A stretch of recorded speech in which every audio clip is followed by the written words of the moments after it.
Bonjour, Madame Jean.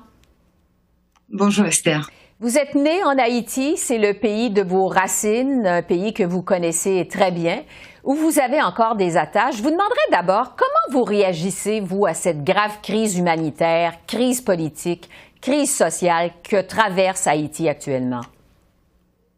Je pense que c'est une situation absolument tragique. C'est une situation où les personnes vivant en Haïti, et de mes proches également, sont constamment, je veux dire, atterrés par l'insécurité. Se déplacer dans la capitale est devenu impossible. Des tâches que l'on pourrait croire banales et quotidiennes sont devenues un tour de force.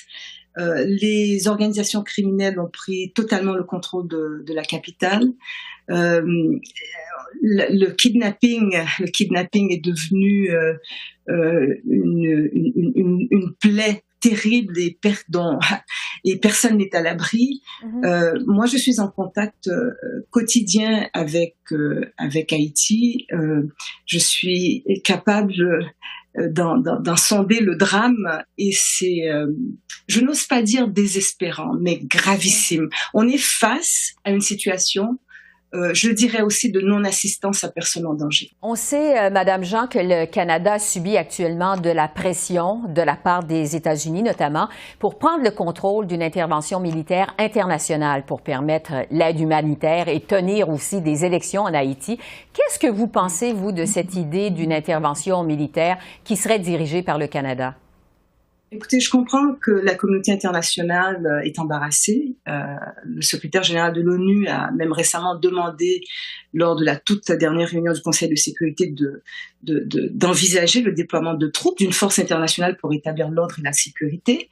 Je pense qu'il est clair que la police nationale haïtienne est incapable et n'est pas entraînée non plus pour venir à bout de ces organisations criminelles et de leurs activités de terreur. La preuve en est faite.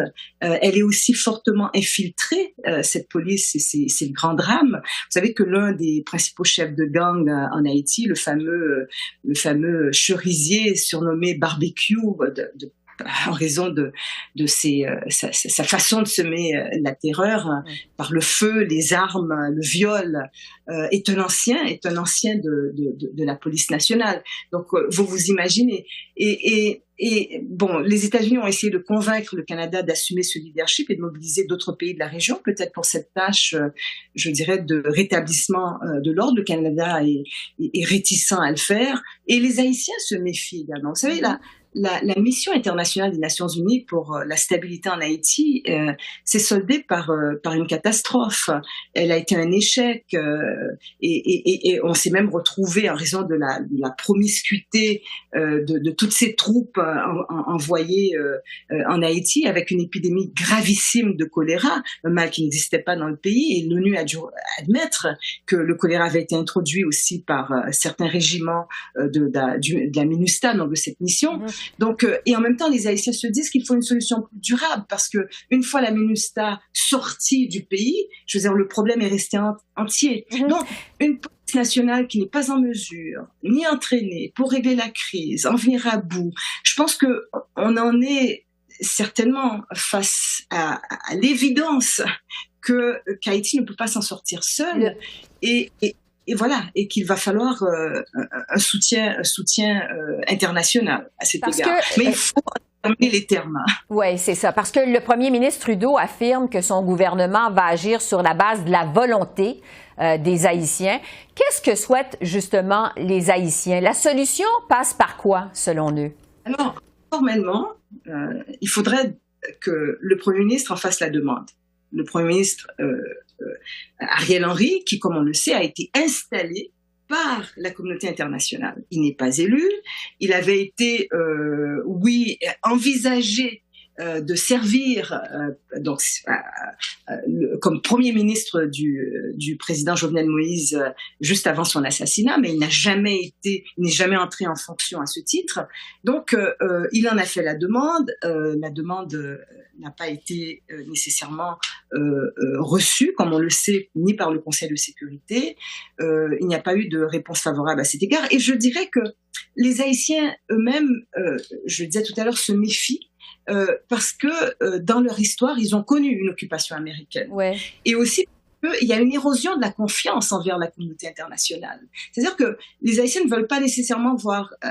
sont dans un embarras énorme. Ils ne veulent pas retomber dans cette situation qui a été extrêmement traumatisante dans l'histoire du pays.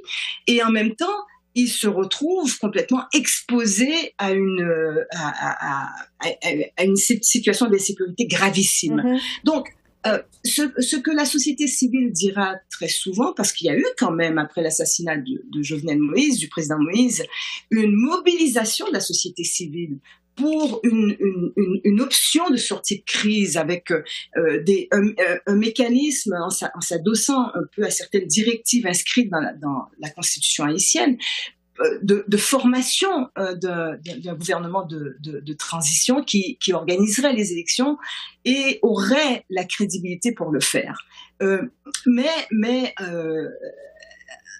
En même temps, la communauté internationale n'a pas vraiment prêté l'oreille à cette mobilisation venant de la société civile. Oui. C'est que elle demande que, par exemple, les termes de toute collaboration ou de toute participation venant de la communauté internationale pour une résolution de la crise soient établis de manière en toute réciprocité et établis avec les Haïtiens. Donc, quand on demande aux Haïtiens d'en arriver à un consensus, il faut savoir aussi qu'en retour, l'on demande un mécanisme de transparence qui permette à Haïti d'être partie prenante de ce que la communauté internationale peut établir comme option pour venir en aide face à cette situation d'insécurité terrible. Je veux vous entendre sur le rôle de certains membres de l'élite haïtienne auprès des gangs armés. Ottawa a sanctionné des membres de l'élite haïtienne qu'il considère comme responsables ou encore complices des violences subies par la population en Haïti. Quel est le rôle de certains membres de l'élite dans la crise actuelle? Alors, il faut dire que le règlement sur les mesures économiques spéciales visant Haïti impose des restrictions, donc des gels des avoirs, impossibilité d'effectuer des transactions portant sur un bien où qu'il soit, gèle aussi les services financiers à ces personnes. Mais ces sanctions, pour plusieurs, et plusieurs l'estiment, viennent beaucoup trop tard, parce que tous ceux qui sont touchés par ces sanctions, parce que soupçonnés d'avoir financé, soutenu ou participé à des trafics d'armes, de stupéfiants, de personnes, ont été longtemps aussi tolérés par la communauté internationale, qui a frayé avec ces personnes qui, voilà, jouissent d'un certain pouvoir d'influence réel, ces personnalités richissimes, qui agissent en Haïti. Il faut savoir qu'on a beaucoup flirté avec eux. Hein. En terminant, Madame Jean, dans une lettre ouverte qui a été publiée récemment, vous avez dit que le temps presse, évidemment, pour Haïti, que le pays est en danger. Est-ce que vous croyez toujours en un pays pacifique et prospère pour Haïti? Écoutez, Haïti, comme je vous le décris, est aux prises avec une situation qui afflige aussi quantité d'autres pays de la région. Bon, alors, en même temps, la solution pour Haïti passe par probablement une coopération forte pour lutter contre ce drame, pouvant venir de pays qui ont su résoudre ce problème, en collaboration avec les Haïtiens eux-mêmes, en collaboration avec même ce qu'il reste de bons éléments au sein de la police haïtienne, parce qu'il faut aussi avoir une espèce d'attention et de mécanisme pour identifier, je veux dire, la situation d'infiltration des organisations criminelles au sein de la police. Donc, tout ça demande de la coordination, de bonne volonté et aussi de la vérité, parce que la responsabilité, elle est partagée. Il faut que la communauté internationale aussi reconnaisse que certaines de ces décisions ont créé aussi cette situation de grande confusion, de démantèlement finalement de la démocratie en Haïti, de perte de souveraineté, et que l'on puisse s'asseoir à la table en se disant, bon, ok, on est face à cette galère ensemble et avec des responsabilités que nous devons assumer ensemble. Parce que nous avons eu aussi, je dirais même nous, le Canada, vous savez, établir des relations de proximité sans porter trop d'attention finalement aux vices de malgouvernance. Donc là-dessus, si on n'arrive pas à cet exercice de vérité, je veux dire, comment penser une solution ensemble et exiger que finalement cette prise de responsabilité soit uniquement de la part du côté haïtien et que de notre côté à nous à l'international, nous ne fassions pas notre acte de foi. Vous savez, c'est important. L'exercice de vérité est essentiel. Très honorable Michaël Jean, je rappelle que vous avez été 27e gouverneur général du Canada, ex-envoyé spécial de l'UNESCO en Haïti. Merci beaucoup de votre témoignage, c'est très apprécié. Merci beaucoup. Je vous remercie. Au revoir.